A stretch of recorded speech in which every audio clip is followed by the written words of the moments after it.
অসম একটা মন্দির, এখানে আর্কিটেকচারটা অসম, যদি একটা পুরোনো একটা ওল্ডেজ একটা ভাইব ক্রিয়েট করে।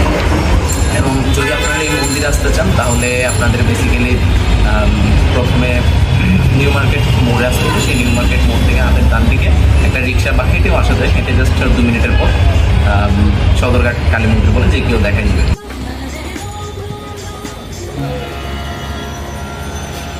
সো গাইস, এখানকার যে এনভায়রনমেন্ট আছে আসলে অনেক একটা শান্ত এনভায়রনমেন্ট, যদিও এখন একটু বিকেলের টাইম, প্রায় সন্ধ্যের কাছাকাছি, এখনও একটু গাড়ি ঘোড়ার আওয়াজ আছে জাস্ট বিকজ পাশ দিয়ে যেহেতু মেন রোড।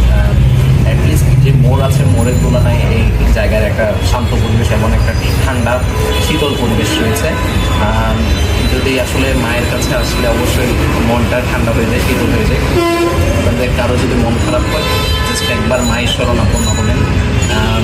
আসলে আমাদের সনাতনীদের জন্য, আমরা যারা সনাতনী আছে সনাতনীদের জন্য মা কালী মানে হচ্ছে অনেক একজন জাগ্রত মা, যিনি তার সন্তানদের সবসময় আগলে রাখার চেষ্টা করেন, সকল আপত্তি বিপদে রক্ষা করার চেষ্টা করেন, পাশে থাকেন।